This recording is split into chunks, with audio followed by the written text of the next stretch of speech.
The scent of my world was dust, leather, and time. A perfume most people associated with forgotten attics, but for me, it was the smell of home. My grandfather's bookshop, the faded parchment, was both my sanctuary and my prison. Since he passed away 6 months ago, I inherited everything. The groaning shelves that bowed under the weight of untold stories, the soft glow of filament bulbs, and a mountain of debt that threatened to swallow it all. The November rain tapped against the large display window, each drop a tiny hammer reminding me of the eviction notice tucked in my desk drawer. I, Elara Vance, 26 years old with a master's in art history that only qualified me to serve overpriced coffee, was about to lose the last piece of my family. Desperation is a terrible counselor. It was desperation that led me to the antique safe behind the counter, where my grandfather kept his most precious treasures. And it was desperation that made me take the book. It wasn't the most valuable in monetary terms, but it was the most mysterious. A medieval manuscript bound in dark, unmarked leather, filled with botanical illustrations and notes in a cipher that no academic my grandfather consulted could ever break. Its only identifier was a small wax seal on the back cover depicting an Ouroboros, a serpent eating its own tail. My grandfather always said, "This book isn't priceless, Lara. It holds an echo." I didn't need an echo. I needed a miracle. And my miracle had a name, a Mr. Abernathy, an eccentric collector of rare texts I'd been emailing for weeks. He had expressed interest in unique artifacts with obscure provenances, with hands that trembled not from the cold, but from a soul-deep guilt. I took photos of the manuscript and drafted an email. The dim light from my laptop cast dancing shadows over the stacks of books surrounding me. Subject: confidential acquisition, the Ouroboros manuscript. Dear Mr. Abernathy, following up on our conversation, I have attached images of a unique item from my late grandfather's private collection. I believe it fits your profile of interest perfectly. The provenance is a mystery, but its authenticity is unquestionable. I find myself in a situation that requires a swift, discreet sale. The price is negotiable, but the urgency is high. Sincerely, Elara Vance, the faded parchment. I reread the email a dozen times.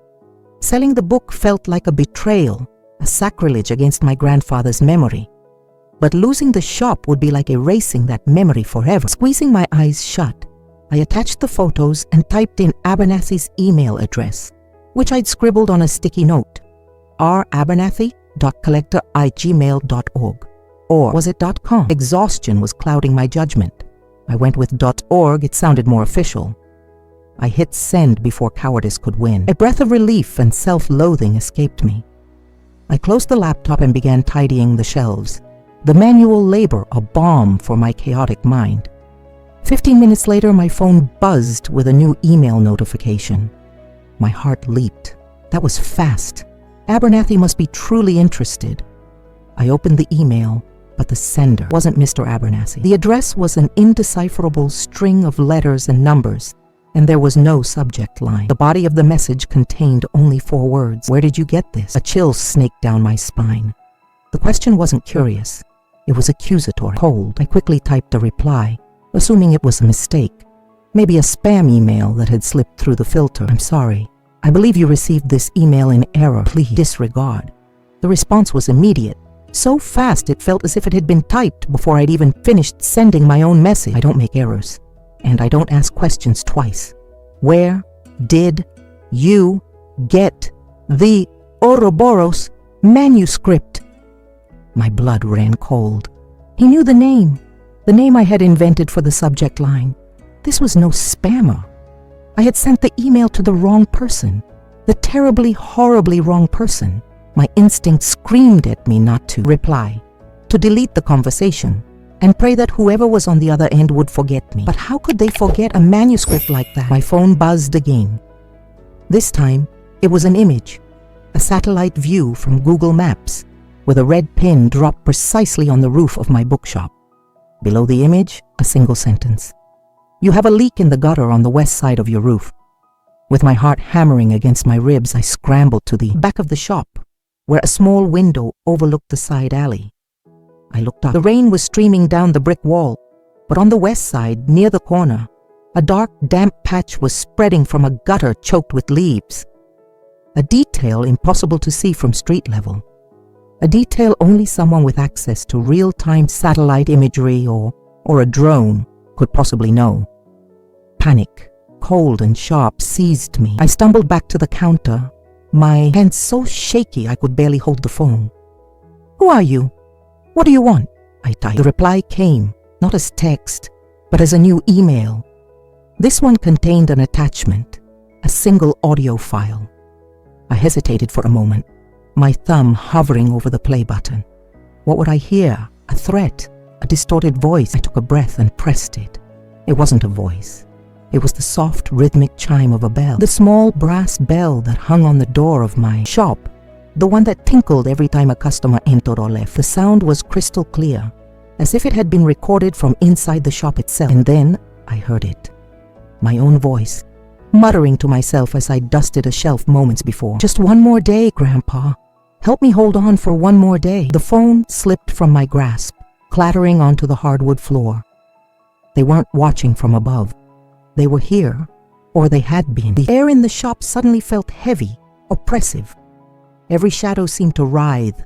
Every creak of the old building sounded like a footstep. The brass bell on the front door chimed. My head snapped up, my eyes wide with terror. The door was swinging slowly open, pushed by a hand I couldn't see. A man stepped inside, as silent as the mist clinging to the city streets. He was tall, dressed in a black overcoat that seemed to drink the meager light in the room. His hair was raven dark, and his face was a dangerous work of art. Sharp cheekbones, a strong jaw, and eyes the color of such a pale gray they looked like chips of ice. He shut the door behind him without a sound and turned to face me. His gaze swept the space, not with the curiosity of a customer, but with the assessment of a predator mapping its territory. "Elara Vance," he said. His voice was a low, controlled baritone, the same tone of implicit command from his emails, but 1,000 times more intimidating in person. He took a step forward, and I instinctively took one back, bumping against the counter. "The faded parchment," he continued, his ice-gray eyes landing on my face. "A charming name for a place that holds secrets that don't belong to it." "I don't know what you're talking about," I whispered, the lie flimsy and transparent. A corner of his mouth curved into something that wasn't a smile. It was colder, more perilous. "Let's skip this part, shall we? The part where you feign ignorance, and I pretend to believe you. You sent an email to the wrong address, an email that contained a picture of something that was stolen from my family over 50 years ago." My jaw went slack. "Stolen? That's impossible.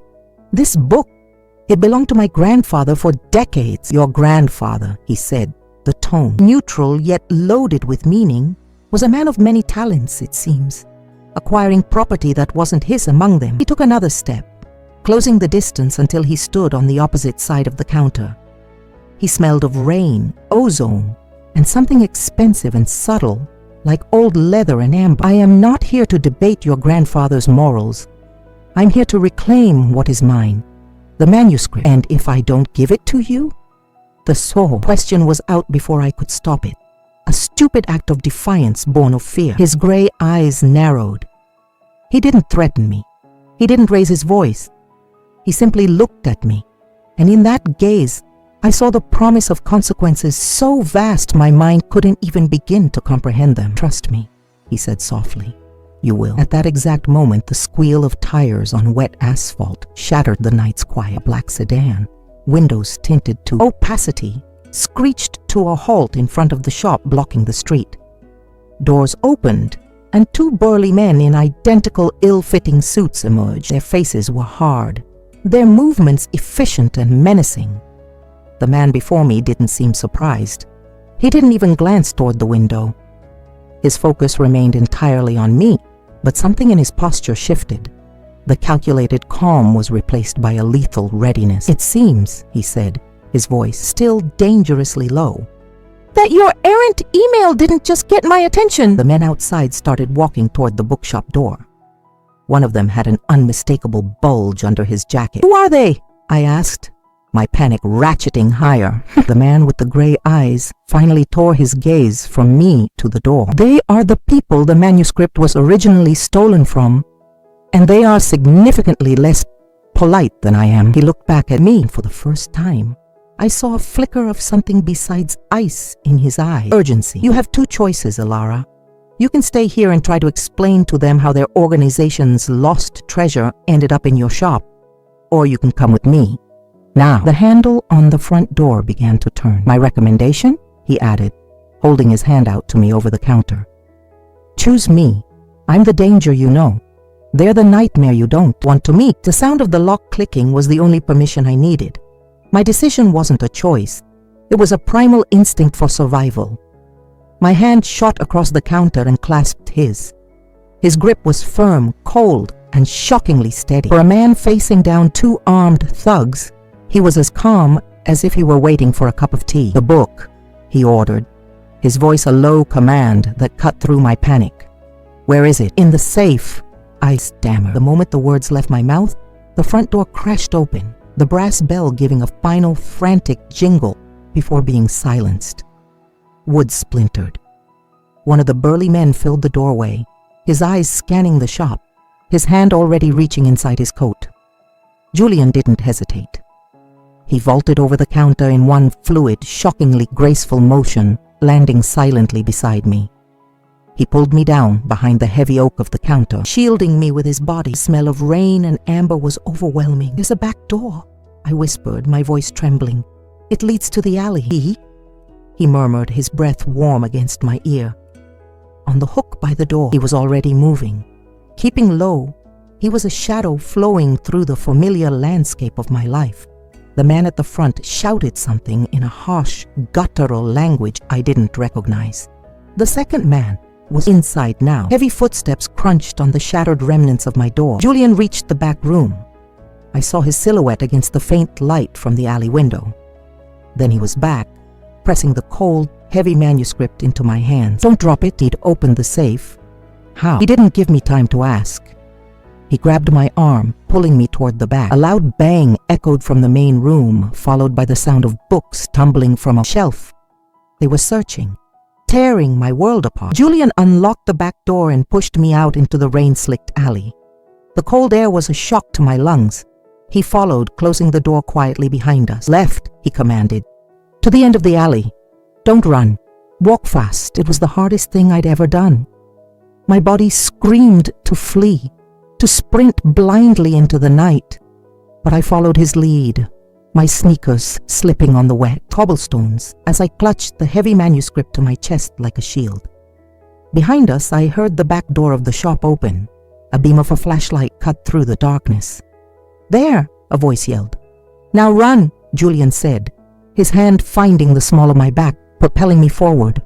We ran. The alley opened onto a side street. Another black car, this one a sleek, predatory-looking Jaguar, was parked at the curb, its engine humming softly. The passenger door swung open as if by magic. Get in, Julian ordered. I dove inside, landing awkwardly on the plush leather seat. He slid in behind me, slamming the door shut just as our pursuers emerged from the alley. Go, Marcus, Julian said calmly to the driver, a man with a shaved head and a face like a stone sculpture. The car surged forward with a powerful, silent acceleration that pressed me back into my seat. In the rear-view mirror, I saw the two men watch us disappear, their forms shrinking in the rainy darkness. One of them lifted a phone to his ear. My adrenaline-fueled strength evaporated, leaving me trembling, my knuckles white as I gripped the ancient book. We drove in silence for several minutes. The only sounds, the rhythmic swish of the windshield wipers and my own ragged breathing. They'll have my address, I finally said, the thought hitting me with a fresh wave of nausea. My name. Everything was on my laptop. They will, Julian agreed, his voice devoid of emotion. He was looking out the window, his expression unreadable. You can never go back there. Not to the shop, not to your apartment. Consider that life over. Over? I gaped at him. Just like that? My whole life? My grandfather's shop. Your grandfather's shop became a target the moment he acquired that book, he said, turning his piercing gray eyes on me. You just happened to be the one standing there when the fuse he lit finally reached the powder keg. His bluntness was brutal, but I couldn't detect any malice in it. It was a statement of fact, cold, hard, and absolute. The car journeyed from the old, charming part of the city into a district of gleaming steel and glass towers that pierced the clouds. We descended into a private underground garage, passed through 3 separate security gates, and finally came to a stop in a reserved spot before a private elevator. "Where are we?" I asked, my voice small. "Home," was all he said, getting out of the car. I followed him into the elevator, still clutching the manuscript. Marcus, the driver, remained with the car. Julian pressed a thumb against a scanner, and the elevator began to ascend with a silent, stomach-lurching speed. The doors opened directly into a sprawling apartment that seemed to float among the clouds. Floor-to-ceiling windows revealed a panoramic, rain-lashed view of the city's glittering skyline. The space was minimalist, decorated in shades of gray, black, and white. It was less of a home and more of a gallery, cold, precise, and breathtakingly expensive. "Give it to me," Julian said, turning to face me. He had taken off his overcoat, revealing a perfectly tailored dark suit. I hugged the manuscript tighter. "Not until you tell me what's going on. Who are you? Who were those men? And what is so important about this book?" A flicker of something, annoyance, respect, crossed his features. "My name is Julian Thorne. Those men work for an organization known as the Brethren of Sylvanus. And that book," he said, nodding toward it, "is their ledger." "A ledger?" "It's filled with drawings of plants and some kind of code. The code is a specialized shorthand. The plants are signifiers," he explained, his patience clearly wearing thin. "Each illustration corresponds to a transaction, a name, a location, a bank account. It details 3 generations of their illicit dealings: smuggling, extortion, political assassinations. It's the key to dismantling their entire global network, a network my family has been at war with for a very long time." I stared at the book in my hands. My grandfather's mysterious treasure. It wasn't a historical artifact. It was a weapon. My grandfather wasn't a thief, I insisted, though doubt was beginning to creep in. "No," Julian conceded. "He wasn't. He was a scholar who got in over his head. The ledger was stolen from the Brethren 50 years ago by one of their own who wanted out. He passed it to your grandfather for safekeeping, believing a dusty, unassuming bookshop was the last place anyone would look. He was right, for a time. So how did you know about it?" "My family has been hunting for it ever since it disappeared. We monitor certain channels, certain collectors. When you sent your email to the wrong address, my address, you lit a flare in the dark." I felt dizzy, my knees weak. I sank onto a sleek leather sofa, the cold material a shock through my jeans. I had just tried to sell a Mafia ledger to the rival Mafia to pay my rent. "Now," Julian said, his voice softer but no less firm. "The book, Elara." My fight was gone. I held it out to him. His fingers brushed mine as he took it, a spark of unexpected warmth in the cold, sterile room. He carried it over to a large glass table, handling it with a reverence that surprised me. He ran a hand over the dark leather cover, his touch gentle. "The Ouroboros seal," he murmured, more to himself than to me. I'd only ever seen it in sketches. He opened the cover carefully. The vellum pages were yellowed with age, the ink still remarkably vibrant. He turned a few pages, his gray eyes scanning the cryptic notations and intricate drawings. Then he stopped. He tilted his head, a frown creasing his brow. He reached into the deep fold between 2 pages that had been sealed together at the bottom. His long, deft fingers worked at the seam for a moment before pulling something free. It wasn't a piece of paper. It was an old photograph, its edges soft with age. He held it up to the light. "What is it?" I asked, curiosity momentarily overriding my fear. He didn't answer. He simply walked back over to me and held out the photo. My breath caught in my throat. It was a picture of 2 people standing in front of what looked like an old European university. One was my grandfather, looking impossibly young, a wide, hopeful smile on his face. The other was a young woman with dark, wavy hair and familiar, determined eyes. My eyes. She looked so much like me it was like looking at a ghost. My grandmother, whom I'd never met, But they weren't alone. Standing slightly behind them, partially obscured by shadow, was a third person. A handsome, stern-faced young man in a dark suit. "Do you know who this is?" Julian asked, his voice tight. I shook my head, my gaze fixed on the woman who shared my face. Julian pointed to the young man in the suit. "That is my grandfather." He then moved his finger to my grandmother. "And that," he said, his voice dropping to a near whisper, his grey eyes locking onto mine with a new, terrifying intensity, "is the woman who stole this book from him before she disappeared forever." The air in the room seemed to crystallize, each molecule vibrating with the impossible revelation. The photograph felt heavy in my hand, a relic from a history I never knew existed. I looked from the smiling woman with my eyes to the cold, guarded man standing before me. The resemblance to his grandfather was undeniable. The same sharp jawline, the same unyielding set to his shoulders. "That's not possible," I whispered, shaking my head in denial. "My grandmother, her name was Eleanor. She was a librarian from Chicago. She died before I was born." "A convenient story," Julian said, his voice flat, devoid of sympathy. He took the photograph from my numb finger. "Her name was Isabella Rossi. She was a gifted linguist and historian from Florence. My grandfather took her under his wing, saw her as a protégée. He trusted her implicitly. She used that trust to gain access to his private vault, steal the ledger, and vanish. Every word was a chisel chipping away at the foundation of my identity.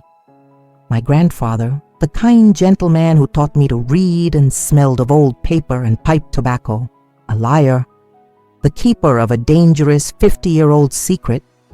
Why? The question was a breath, a plea for a logic that I could grasp. "We never knew," Julian admitted, his gaze fixed on the photo, on the face of the woman who had haunted his family for generations. Betrayal was her only explanation.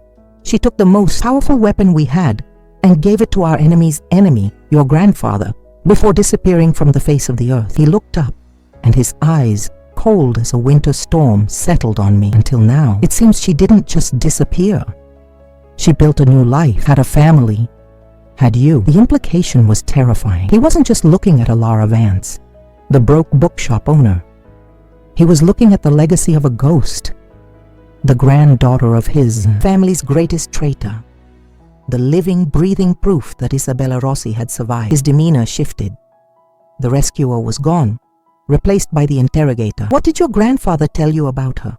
About the book? Did he ever mention the name Thorne or Rossi?" "Nothing," I insisted, my voice rising with frantic honesty. "He told me she died of pneumonia.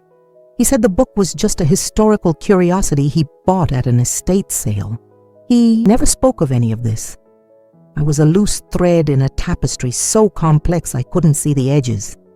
I was telling the truth, but I could see in his eyes that he didn't fully believe me. How could he? In his world, innocence was likely a liability or a lie. He watched me for a long, silent moment, his expression a mask of calculation. "The brethren now know the book has resurfaced. The men at your shop were just scouts. When they report back that it's gone, and that you're gone with a thorn, they will escalate their search. They will connect the dots. They'll find your name, your history, and they'll come to the same conclusion I have." "Which is?" I asked, dreading the answer. "That you are not a random civilian," he said, his voice dropping, each word precise and heavy. "You are a key. They will think you know something. Where Isabella went. If there are other documents, they will believe you are the one person who can unlock the ledger's final secrets." "But I don't know anything." "It doesn't matter what you know," he countered sharply. "It only matters what they think you know. And they will stop at nothing to get to you." He turned and walked toward the vast window, looking down at the city below. "Which means you are no longer just a guest, Elara. You are an asset, and my most vulnerable one." The gilded cage had just shrunk. I wasn't being protected from a random threat anymore. I was a prisoner of my own bloodline. Julian seemed to sense the shift in the air, the suffocating weight of my new reality. He turned back, his expression softening almost imperceptibly. "You'll be safe here. I've had a room prepared. There are clothes, anything you might need. Get some rest. We'll talk more in the morning." He left me then, disappearing down a long white hallway. I was alone with the ghost of my grandmother and the crushing silence of the penthouse. I eventually stood on shaky legs and found the room he mentioned. It was beautiful, of course.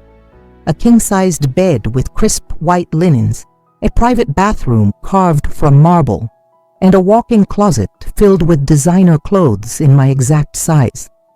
The gesture was both thoughtful and terrifyingly invasive. It meant he had known about me long before I ever sent that email. He hadn't just been hunting the book. He'd been watching its keeper. I walked to the door of the suite. I turned the handle. Locked. Of course it was. I spent hours just staring out the window, watching the rain give way to the clear, cold light of dawn. The city looked like a circuit board from this height, a network of lights and lives completely disconnected from my own. My old life, the quiet, dusty, debt-ridden but mine life, had been erased in less than 12 hours. Later that morning, a quiet older woman named Lena brought me a tray with breakfast. She didn't speak much, but her eyes held a flicker of sympathy. "Mr. Thorne has ordered that you have anything you require," she said softly before leaving, the lock clicking shut behind her. I was picking at a croissant when Julian returned. He had changed from his suit into a simple gray cashmere sweater and dark trousers. The casual clothes did nothing to soften his intimidating presence. "My team is analyzing the ledger," he said, foregoing any pleasantries. "But the encryption is more complex than our historical data suggested. It evolved. We believe there may be a keyword needed to unlock the final layers. A word only your grandfather or Isabella would have known." "And you think I know it?" I said flatly. "I think you might know it without realizing you know it," he corrected. "A phrase your grandfather repeated, a name from a story he used to tell, a favorite poem, anything." I racked my brain, sifting through 26 years of memory, the scent of his library, the scratchy feel of his wool coat, the rumble of his voice as he read to me from Dickens or Tolkien. But there was nothing. No odd phrases, no repeated nonsensical words. "There's nothing," I said, frustrated tears welling in my eyes. He was just my grandpa. Julian's jaw tightened, a muscle flexing in his cheek. He was about to say something cold and dismissive, I was sure, but he stopped. He looked at me, truly looked at me, and for a second the mask slid. I saw not the cold-hearted crime lord, but a man burdened by the weight of a generational war. "The brethren," he said, his voice suddenly quiet, "murdered my uncle. He was 15. They did it as a message to my grandfather after he launched a formal investigation into their network. This isn't just business for me, Elara. It's the settling of a blood debt." His confession hung in the air between us, a fragile bridge across the chasm of our circumstances. It didn't make him a good man, but it made him a human one. Before I could respond, his phone, which sat on a nearby table, buzzed with a sharp, insistent notification. He glanced at it. The blood drained from his face, and the cold mask of control slammed back into place, harder than before. "What is it?" I asked, a new fear coiling in my stomach. He didn't look at me. He looked out the window, his expression grim, his knuckles white as he gripped the phone. "It's a message," he said, his voice a low growl. "From the brethren." He turned the phone screen toward me. It was a news alert from a local media outlet. The headline was a punch to the gut. "Historic downtown bookshop lost in suspicious midnight blaze." Below it was a picture. My grandfather's shop, my shop, the faded parchment wasn't just on fire. It was a roaring inferno, a funeral pyre against the night sky. Flames devouring a century of stories, and every last remnant of the life I once knew. "They aren't just looking for you anymore," Julian said, his voice laced with a cold, deadly fury. "They're erasing you." The image of my bookshop burning was branded onto the inside of my eyelid. I saw it every time I blinked. Flames licking the spines of books I had known my entire life, consuming the worn armchair where my grandfather used to read, turning my sanctuary to ash. It was a brutal, public execution of my past. "This is my fault," I whispered, the words tasting like smoke. I had sent the email. I had awakened the monsters. Julian's hand closed over my arm. His touch wasn't comforting, it was grounding. a physical anchor in a world that had just dissolved into chaos. "This is their fault," he corrected, his voice a low, guttural promise of retribution. "They chose this escalation. They will regret it." He released me and began pacing, his movements like a caged panther, all coiled energy and lethal intent. "They're sending a message. We know who she is. We know where she came from. We can erase anyone connected to her. They're trying to flush you out, to make you run." "But I have nowhere to run to," I said, the helplessness of my situation crashing down on me. I was trapped in this sky-high palace, a prisoner of a man who was himself a target. "You have me," he stated, not as a reassurance, but as an unbreakable fact, "and I do not run." He stopped pacing and turned to me, his gray eyes alight with a cold fire. "This changes our timeline. We can no longer wait to break the encryption. We have to force their hand." "How?" "The Brethren are creatures of tradition. They have safe houses, historical meeting points throughout the city known only to their inner circle. The ledger contains the locations, but we can't read them. You, however, might recognize them without even realizing it." He strode over to a section of the wall that looked like a simple polished concrete panel. He pressed his palm against it, and with a soft hiss, the panel slid aside to reveal a state-of-the-art command center. A bank of monitors glowed with maps, data streams, and security feeds. Marcus, the stone-faced driver, was seated before them, his fingers flying across a keyboard. "Marcus, bring up the ledger scans. Cross-reference botanical plates 1734 and 51 with city architectural archives, pre-1960s, Julian commanded. "Right way, sir," Marcus replied, his voice a gravelly monotone. Julian turned back to me. "Your grandfather was a historian. He loved this city. Did he ever take you on walks?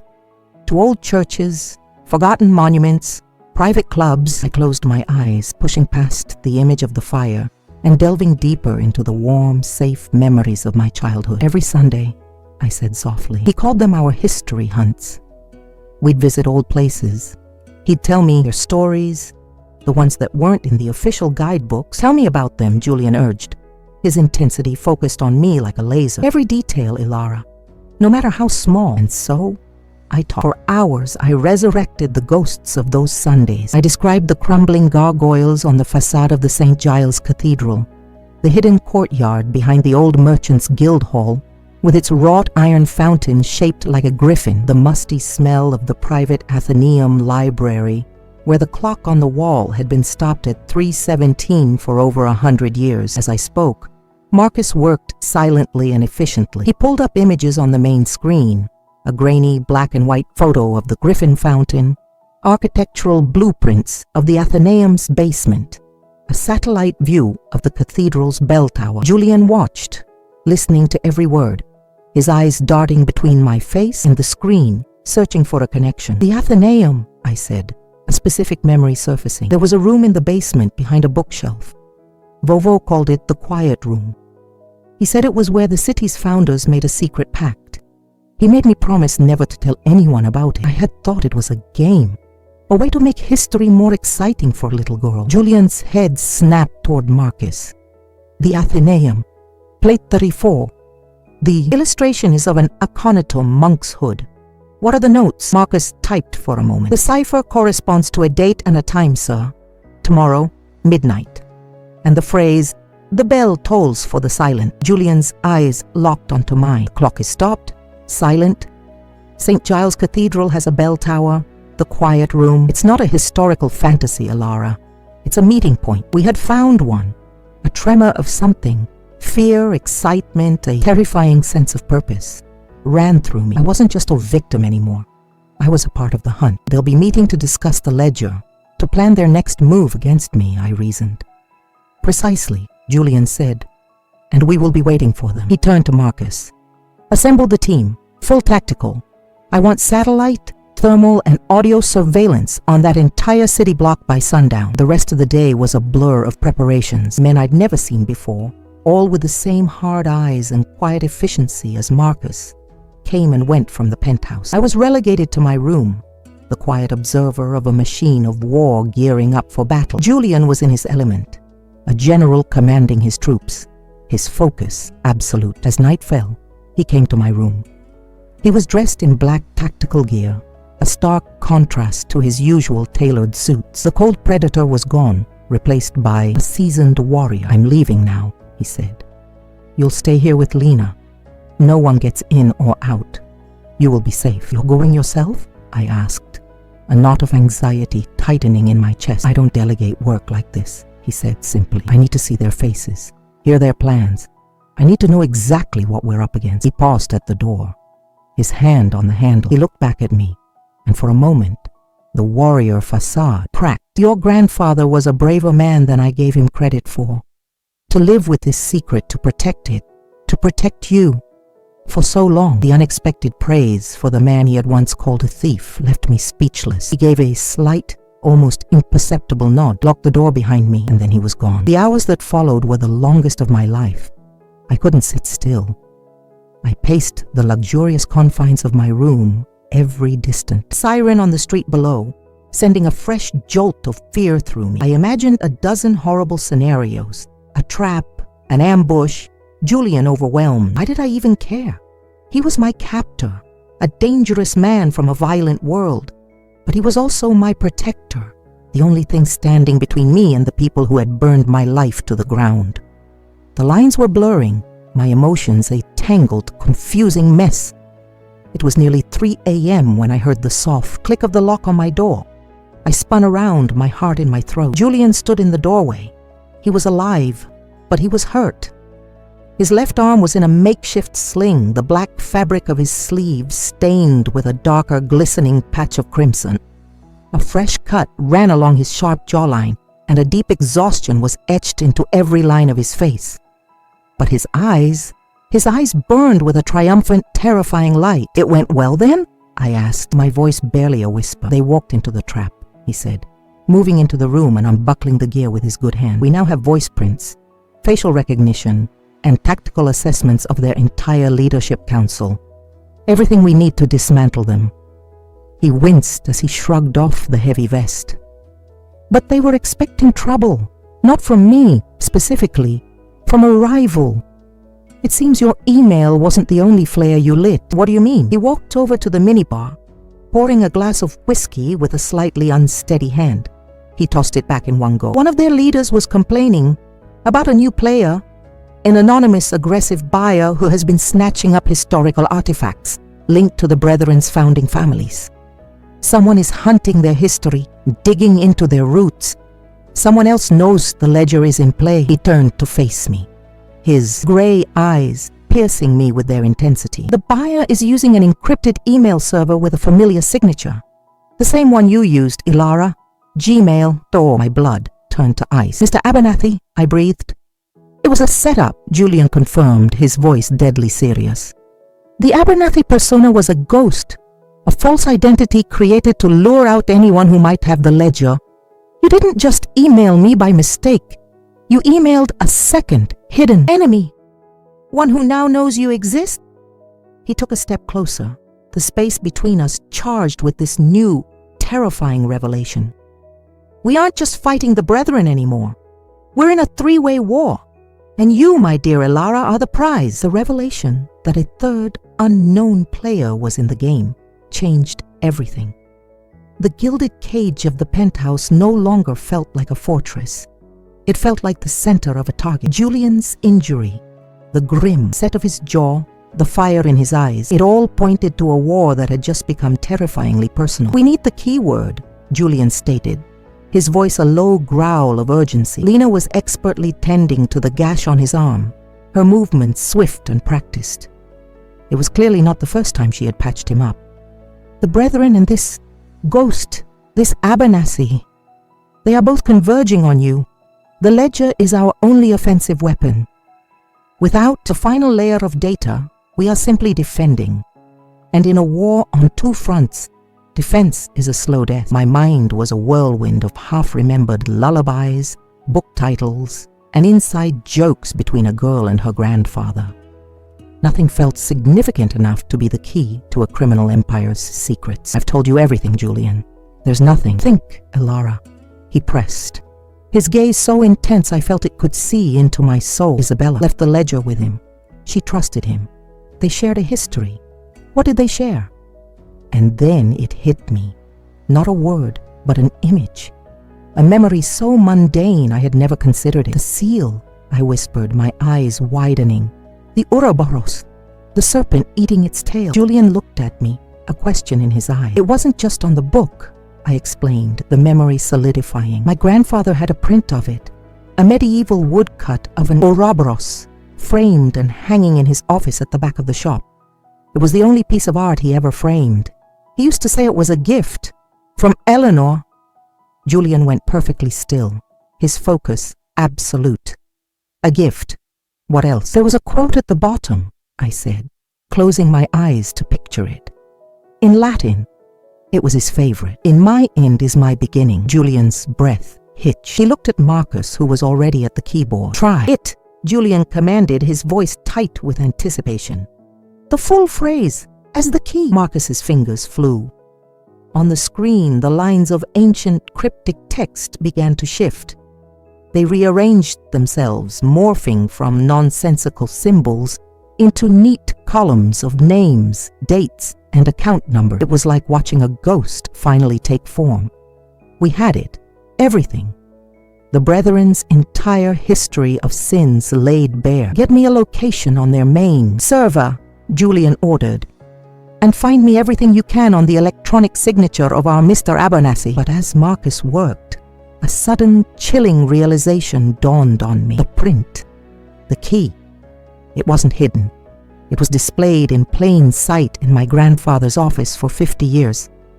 An office the Brethren had just torched. Fire, I said, looking at Julian with dawning horror. They weren't just erasing me, they were looking for something. What if they found the print before the fire destroyed it? What if they have the key, too? Before Julian could answer, Marcus spoke, his voice grim. Sir, I have a location on the Abernathy signal. It's not a server farm or a data center. The signal is live, and it's coming from inside this building. The cold dread that washed over me was absolute. The enemy wasn't at the gates.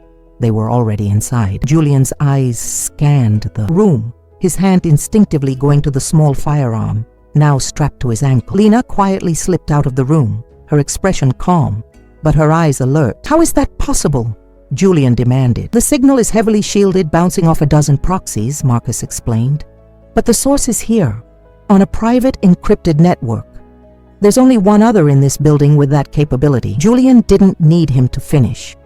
He was then already striding toward the door, his movements fluid and deadly despite his injury. I followed, my heart pounding a frantic rhythm against my ribs. He led the way not to the elevator, but to a staircase I hadn't known existed, hidden behind a panel in the hallway. We descended in silence, emerging into a wine cellar. Racks of priceless bottles lined the walls, but Julian ignored them, heading for a heavy steel door at the far end. He placed his hand on a biometric scanner. The door hissed open, revealing a study that was the complete opposite of Julian's minimalist penthouse. It was filled with old maps, priceless antiques, and leather-bound books. And sitting behind a large mahogany desk, a glass of amber liquid in his hand, was a frail, elderly man in a wheelchair. He looked up as we entered, his eyes cloudy with age, holding a sharp, intelligent light. Julian, the old man said, his voice a dry rustle of leaves. You're looking unwell. You, Julian breathed, his voice a mixture of disbelief and pure fury. All this time, it was you. I looked between them, confused.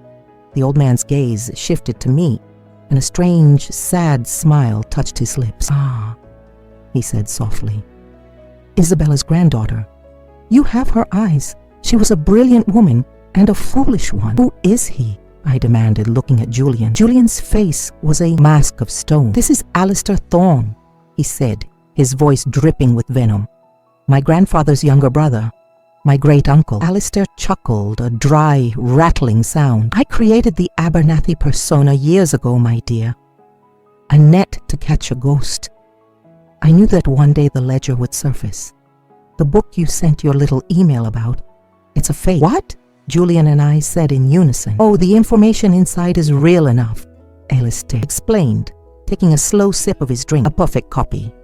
But the original, the real ledger, has something more. A final chapter, written not in code, but in Isabella's own hand. A confession, detailing not only the brethren's crimes, but my brother's as well. The crimes the Thorns committed to build their own empire. The real reason she ran. He had been playing a long, patient game. He hadn't just been hunting the brethren. He'd been hunting his own family, waiting for the one piece of evidence that could destroy them both. You sided with them, Julian said, his voice dangerously low. You gave them the key. You told them where we'd be tonight. An alliance of convenience. Alistair shrugged. They get the copy of the ledger to secure their own network, and I get what I've always wanted, the truth, and the Thorn Empire, in ashes. He looked at me. Your grandmother was supposed to bring the real ledger to me 50 years ago. She never arrived. Your grandfather, it seems, convinced her to hide it instead, to protect you. Suddenly the fire made sense. The brethren hadn't been looking for the key. They had been looking for the real book. As this new reality settled, the deep boom of an explosion rocked the building, shaking the very foundations. The lights flickered and died, replaced by the eerie red glow of emergency lighting. They're here, Julian stated, pulling his weapon. They have the key. They think they have the location of the copy, and they've come to finish this. Alistair looked almost serene. This was always how it would end. In fire and blood. Not tonight, Julian snarled. He grabbed my arm. We're leaving. There's no escape, boy, Alistair called after us. They've sealed the building. We raced back up the stairs. The penthouse was in chaos. Alarms blared. Through the windows I could see helicopters hovering, their searchlights cutting through the night. They're coming from the roof and the lobby, Marcus yelled over the noise, now armed with a tactical shotgun. We were trapped, hemmed in on all sides, 100 stories in the sky. This was it. My grandfather's quiet life, his sacrifice. It was all for nothing. I was going to die here, a footnote in a war I never knew existed. And in that moment of despair, I remembered his final gift to me. Not the shop, but a small leather-bound copy of Shakespeare's sonnets, given to me on my last birthday. So you always have a piece of my heart with you, he'd said. It was in my jacket pocket, which I'd grabbed before leaving the shop. My fingers closed around the book. The binding felt thick, too thick. With trembling hands, I tore at the inside cover. Tucked beneath, the leather was a hidden compartment, and inside it, nestled in a cutout of the pages, was a small, flat object, a vintage microfilm reel. Julian, I said, my voice shaking as I held it up. My grandfather didn't just hide the ledger. He updated it. Julian's eyes widened as he realized what he was looking at. The real book wasn't the prize. The information was. Constantly updated, condensed, a living weapon. The sound of shattering glass came from the main living area. The brethren were here. Give it to me, Elara, Julian said, his voice calm amidst the chaos. I can get it out. I can end this.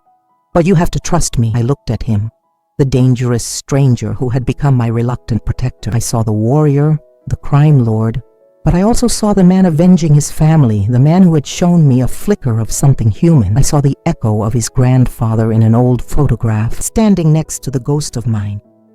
This was my grandmother's choice, repeated. Betrayal or trust. I placed the microfilm in his outstretched hand. He closed his fist around it. Marcus, Plan Omega. Marcus nodded grimly, tapping a sequence into a keypad on the wall. Good luck, sir. Julian grabbed my hand, pulling me toward the vast floor-to-ceiling windows overlooking the raging storm. What are you doing? I screamed over the wind and alarms. Getting us out, he yelled back. He didn't run for the door. He ran straight for the window. With a final, determined look at me, he wrapped his good arm around my waist, and he jumped. For a heart-stopping second, we fell. The city lights spiraled below us. I squeezed my eyes shut, bracing for an impact that never came. A violent jerk snapped us upward. I opened my eyes to see a thin, high-tension cable stretching from Julian's tactical belt to the roof of the adjacent skyscraper. We were soaring across the sky, the wind screaming past us, 100 stories above the street, leaving the chaos and the fire behind. We landed hard on the opposite roof. Below us, Julian's penthouse erupted in a secondary explosion. A fiery blossom in the night, a trap he had set for anyone who breached it. He had saved me. He had the weapon, and he had started a new war. As I lay on that rooftop, gasping for breath under the cold, clear stars, I finally understood my grandfather's favorite quote. The life I knew was over, burned to ashes and scattered to the wind. My end. But here, in the heart of a storm, protected by the most dangerous man I had ever met, was a terrifying, uncertain, and powerful new beginning. The serpent had eaten its tail, and I was reborn from the echo.